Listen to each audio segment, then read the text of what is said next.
Welcome to the Old Time Radio Westerns. I'm your host, Andrew Rhynes, and let's get into this episode.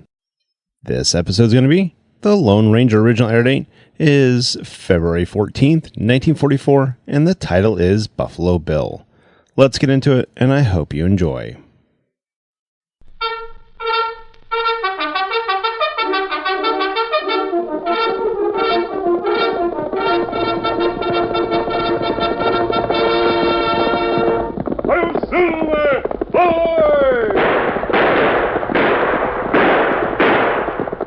Horse with the speed of light, a cloud of dust, and a hearty Hi-Yo Silver, the Lone Ranger.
With his faithful Indian companion Tonto, the masked rider of the plains led the fight for law and order in the early western United States.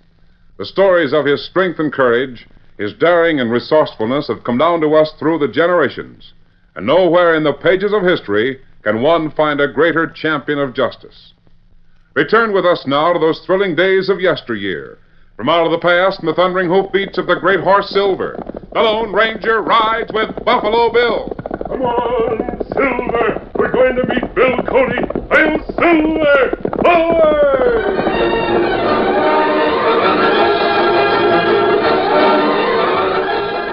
America in 1857. James Buchanan was inaugurated as 15th President of the United States. 1857, when Stephen Douglas debated national issues with a homespun Illinois lawyer named Abraham Lincoln. 1857, the year that saw a steady and ever-increasing stream of pioneers move westward along the Oregon Trail. 1857, when a sturdy 11-year-old boy found himself the sole support of his widowed mother and sisters on a small farm in the territory of Kansas. That boy's name was William Frederick Cody. Whoa there. Whoa. Billy? Hi, sis. Oh, what have you got? Enough meat to last us for a few days. 6 rabbits and a couple of wild turkeys. Here, help me carry them. Sure. Where's Ma? In the kitchen. She's... Billy, what in the world? 6 rabbits and 2 turkeys, Ma. Hello, Ma. That's wonderful. You're a fine hunter, son. Just put them here on the porch. How'd you do it, Billy? Shoot so many, I mean. Well, I'll tell you, sis. The cottontails and the turkeys down by the creek kind of like me, so they just sit still and let me pick 'em off. Oh, they do not. You must be tired, son, after hunting all morning. Come on in the house. I'll fix something to eat. Haven't got time. It's almost noon.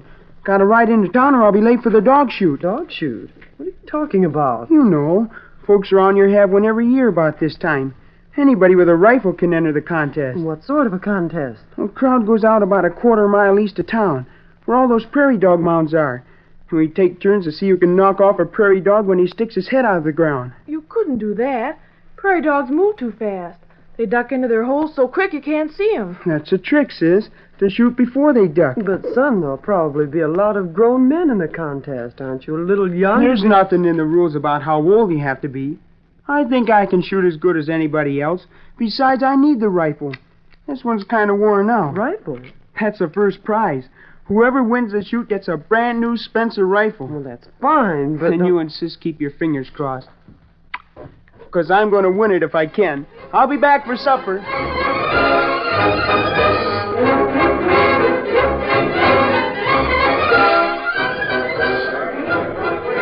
Well, if you folks will quiet down now, we'll start the prairie dog shoot. I got quite a list of names here. As I call them off, you Nimrods step up. Sam Pruitt. Here. Art Olson. Jerry Gow. Frank and Charlie Slade. Link Sawyer. Mister? Well, mister. Don't bother me, kid. I just want to be sure you got my name on that list. What, your name? Sure, Bill Cody. Now, listen, kid. This contest is just for gents who can shoot, not for little jiggers like The you. rules say anybody can enter. Well, I don't know. The kid's right. Let him shoot if he wants to. Hey, you ain't gonna let a youngster like him shoot against men, are you? Now, wait a minute, Link Sawyer. You ain't over 16 yourself. I'll bet he's not half that old. I am, too. I'm 11 going on 12, and I can shoot as good as Link any day. Why, you little... Hold it, Sawyer. Boy's right. This contest is for everybody.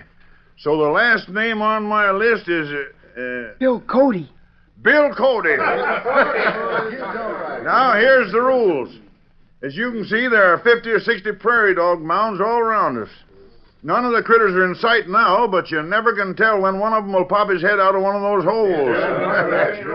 Each of you gents gets 3 chances. And I'm here to tell you, 1 hit out of 3 is mighty fine shooting. All right. First man is Sam Pruitt. Ready, Sam? Yeah. There's one, Sam. Nail him. Missed. The little critter ducked back in his hole. Better luck next time, Sam. Olson, it's your turn. Step right up. They're popping up all over. Shoot! The devil's too fast. Next man is Jerry Gow. Step up, Jerry.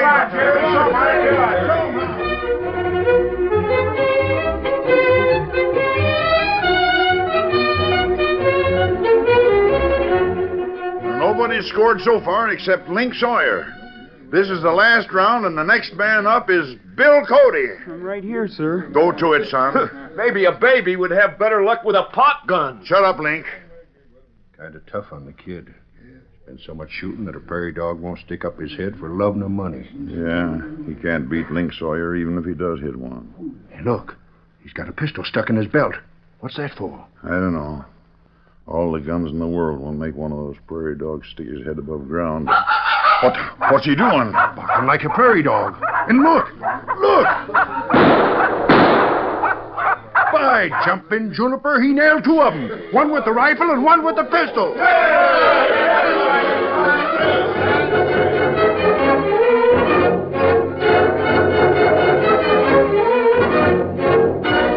Bill Cody, you're a crack shot. Never saw such shooting in my life. Here's the new rifle, son. You won it fair and square. Thanks. Say, how'd you ever get that idea of making them prairie dogs show their heads?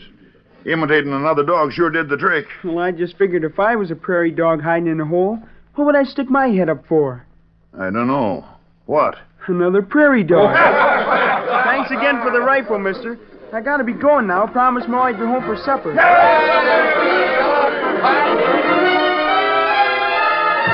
The following years were eventful ones for Bill Cody. He was soon known throughout the western frontier as an expert horseman and gunshot. In 1860, he was one of the fearless young riders who comprised the famous Pony Express. Come on, boy. We're carrying the mail. Get up there. At the close of the Civil War, during which he served in the United States Army, Cody found his beloved frontier moving even further west on rails of steel. His fame as a scout and buffalo hunter was now well established. The Union Pacific Railroad needed fresh meat for its track construction crews. Bill Cody was hired to supply it. One morning in late spring, as he urged his mount toward the tree-lined bank of a small creek, he was surprised to come upon 2 other horsemen. Oh, Buckskin. Well, I'll be a masked outlaw and a redskin. Better start reaching, gents. I've got you covered. You're making a mistake, Bill. Well, for an owl hoot, you made a pretty good guess at my name. How would I, Art Outlaw? Sure, you deny that. What'd you say? Who's Tonto? My Indian friend. You call him Tonto. Say, where's the horse you're riding, stranger? Silver's right over there, ground hitched. Silver? Then you must Why be... don't you dismount, Bill? Come on over and sit down. Yeah. Now I know I'm right. You're the Lone Ranger.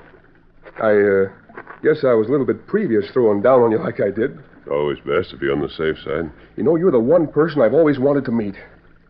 Never figured it'd happen like this. I've been anxious to meet you, Cody. I've heard some fine things about you. Oh, nothing I've done's very important. Other people seem to think so.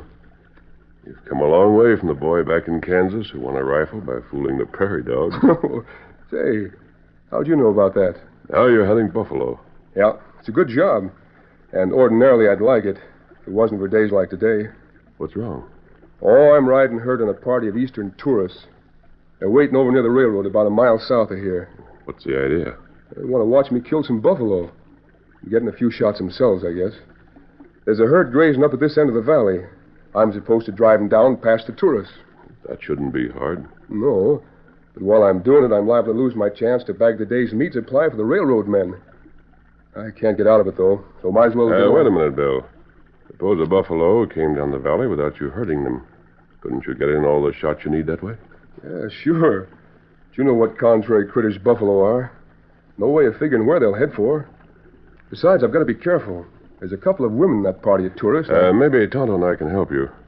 We still have those buffalo skins in our camp here, Tonto? Ah, skins wrapped in saddle rolls. Good. Now, Bill, Tonto and I'll try the old Indian trick. Hump over our horses and throw the buffalo skins over us. And get close enough to that herd of critters to head them down this way? That's the idea. Hey, if you can do that, it'd give me a chance to shoot. We'll do our best. Now, you go back and chaperone the tourists. Remember, Tonto and I'll be trailing that herd disguised as a couple of buffalo. So don't let your eastern friends throw any wild shots. I'll watch them.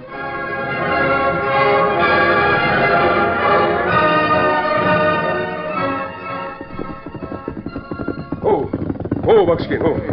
Well, how about it, Cody? Where's that herd of buffalo you promised us? They'll be along soon enough, folks. Now, remember what I told you. Stay on this side of the herd. You can pace it if you want to, but don't get too close.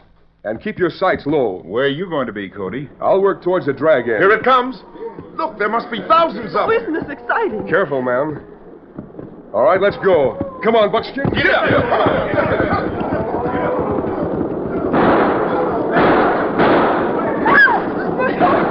I can't. He's running away. Help! Help!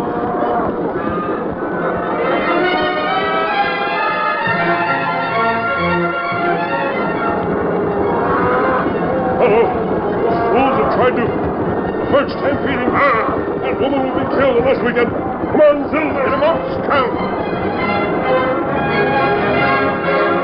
The speed and stamina of the great horse Silver enabled the Lone Ranger to thread his way through the raging tide of buffalo and reach the frightened woman and her fear-crazed horse. Come on, Silver. Steady. Steady. Give me your arm and I'll have to lift you.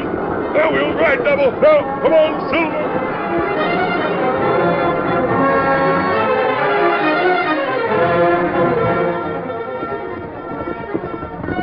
Oh, Buckskin. I'm sorry the herd stampeded, but there's no way to figure those things. That's all right, Cody. It wasn't your fault. It was great sport anyway. The woman isn't seriously hurt, just frightened. Frightened? What happened? I don't know exactly. We all became separated, and I couldn't see anything in the dust. She's all right now. Just fainted, I think. I sent her back to camp before she had any more crazy dreams. Dreams? Yeah. Guess her horse got out of control. Then she claims that one of the buffalo turned into a tall man wearing a black mask, that he saved her life, and that another buffalo turned into an Indian. So that's what happened.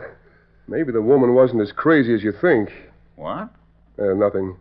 You wouldn't understand. By the way, Bill, you did quite a bit of shooting. How many buffalo did you get? Just 12. It's all the ammunition I had. 2 6-guns. You mean you... 12 buffalo with 12 bullets? Ned can hardly believe it, even though he's been writing stories like that about you for the past 2 years. Writing stories? Sure. This is Ned Buntline, writes for magazines and newspapers. He calls his stories Bill Cody in the Wild West, Bill Cody the Buffalo Hunter. Stuff like that. I won't write any more of those kind of names. From now on, I'm going to make Bill Cody known the world over as Buffalo Bill.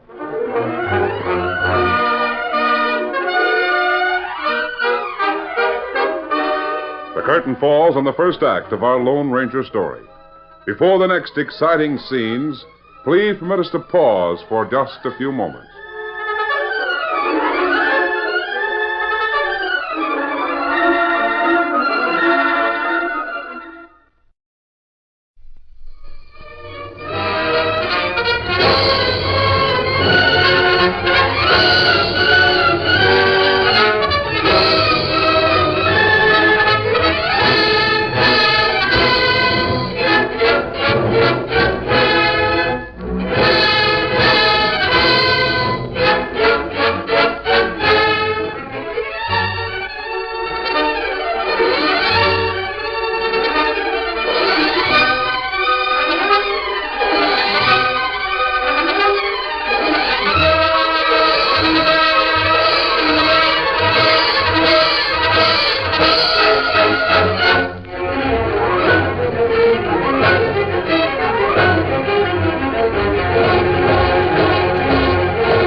Now, to continue our story.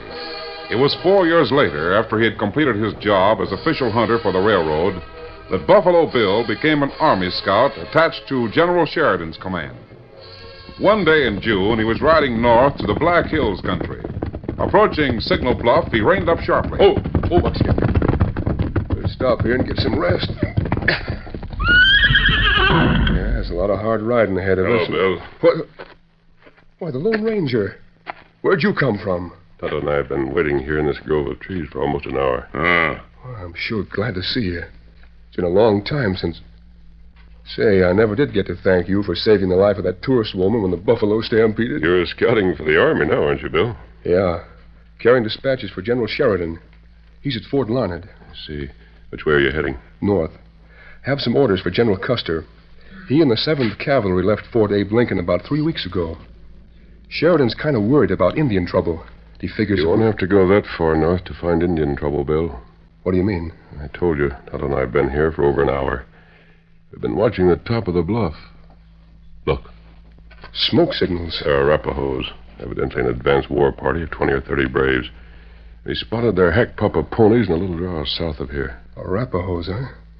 I knew those bloodthirsty devils It's serious, Bill. Tonto's been reading their smoke signals. Yeah? What's up? Braves on top of bluff signal main camp, other end of Grove, Venter Valley. They say attack white man's wagon train tomorrow when sunrise. Wagon train? Must be a large one, Bill. Signals say 2, maybe 300 white men in train. Arapaho. Get plenty scalps. Well, I didn't know there were any trains heading through Grove Venter Valley this summer. But I've been with the Army for a year. The Arapahoes plan to attack a 300-man wagon train. They must have at least 1,000 braves in their main camp. Easy. Those sneaking redskins wouldn't make a play unless the odds were 3 to 1. And it's too big for us to handle. Where's the nearest Army post, Bill? Fort Robbins, southwest of here. I've got to bring help before tomorrow morning.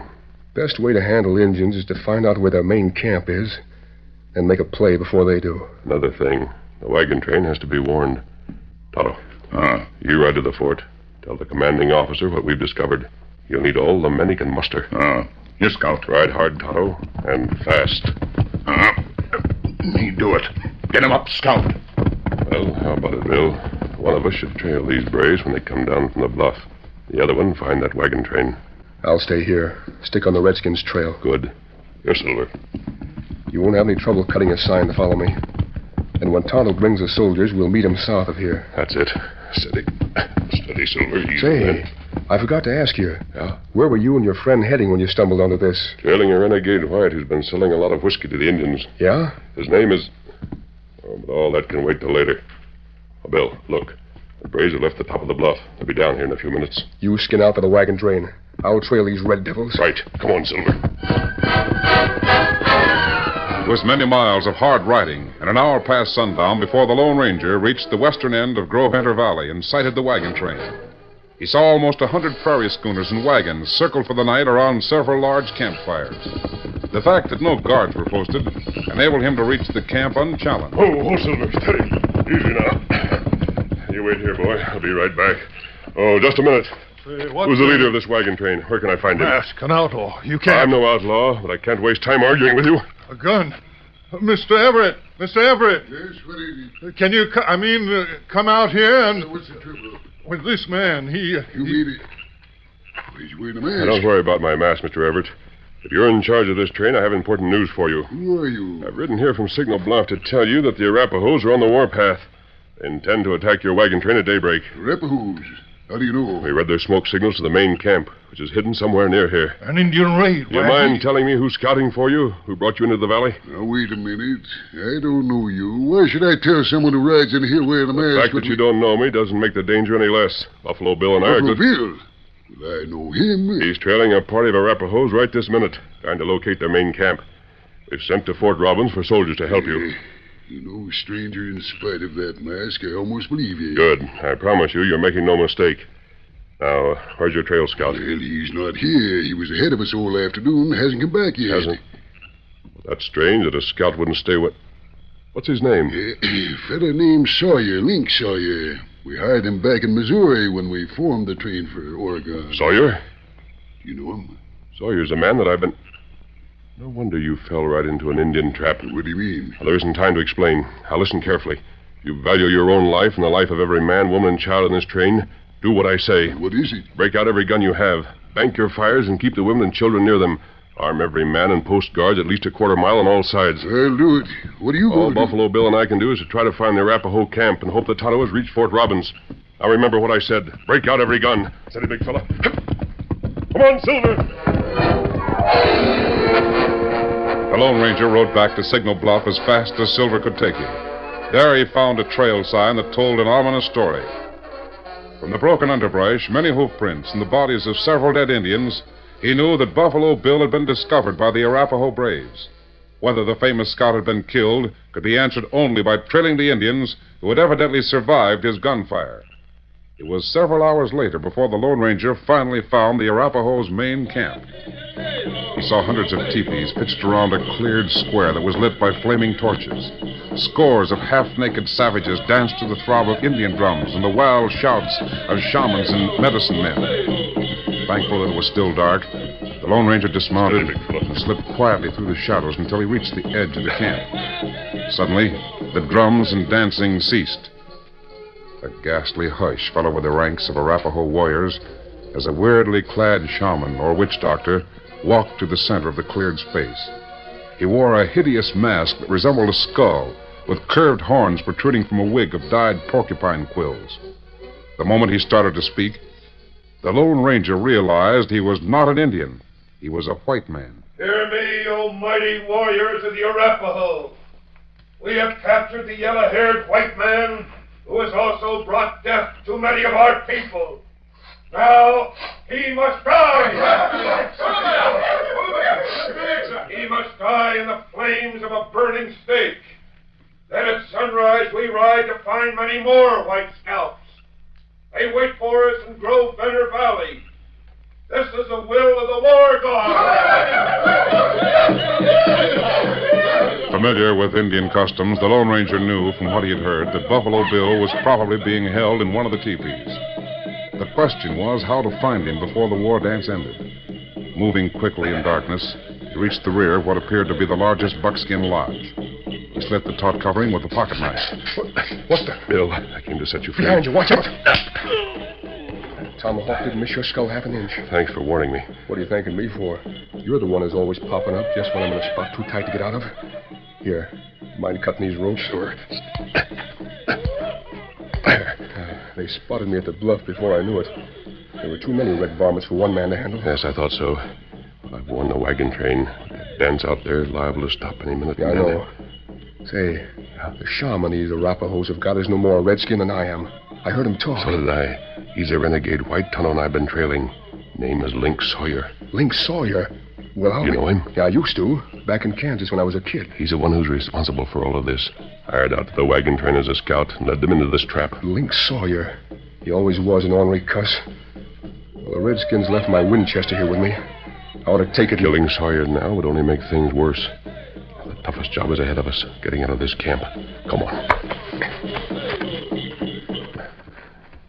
Oh, it won't be long till they find out. We better run for it. My horse is still too far away to call him. Head for that gully over there. We'll have to hide.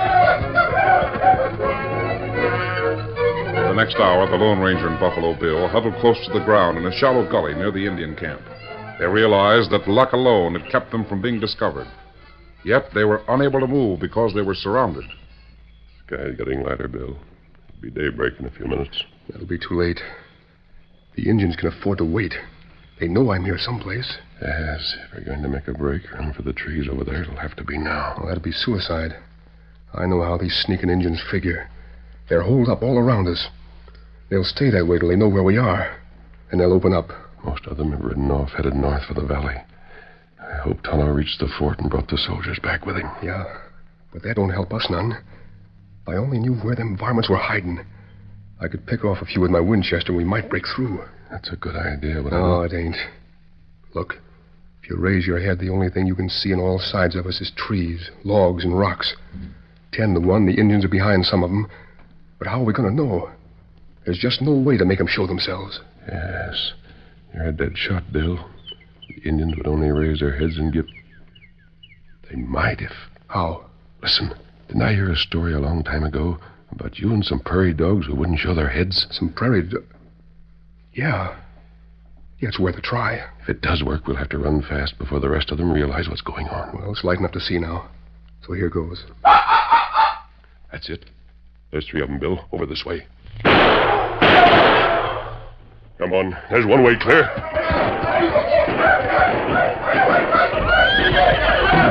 Oh, Silver, you'll carry double. Come on, steady, big fella.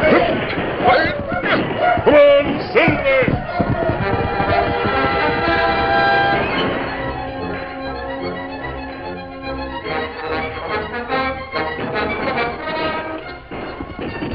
Oh, Silver, oh, boy.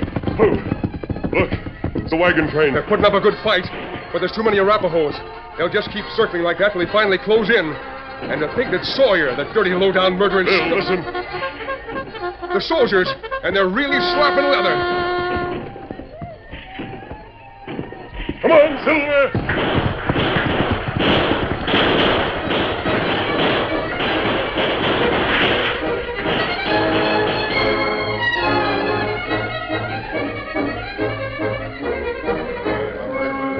Well, it's all over, Colonel Cody. Soldiers saved their lives. Yep. You can always figure the United States Army will do a good job. But we're all indebted to you for sending that man with the mask. He warned us. Oh, I didn't send him. It was his own idea. If he hadn't stopped me at Signal Bluff yesterday, I would have gone on north to join General Custer. Custer? It's a good thing you didn't. What do you mean? Well, haven't you heard? One of the Army officers told me just a few minutes ago. General Custer's and entire command were massacred at the Little Big Horn yesterday afternoon. Massacred? Well, I'll be... And I might You have... still haven't told me who he is, that friend of yours that wears a mask. That's something nobody really knows, for sure. I don't understand. The best way to put it is like this. As long as he and what he represents remains alive in this country, we've got the greatest nation in the world. But who is he? The Lone Ranger.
The story you have just heard is a copyrighted feature of the Lone Ranger Incorporated.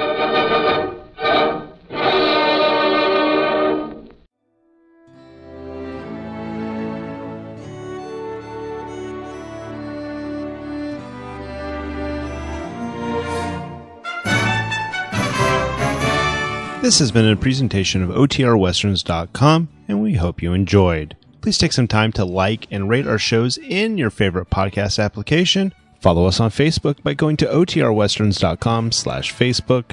Join in the conversation by going to OTRWesterns.com/Discord. And don't forget to send us an email, podcast@OTRWesterns.com. This episode is copyright under the attribution, non-commercial, share alike copyright. For more information, go to OTRWesterns.com/copyright. Have a great day, and again, thanks for listening.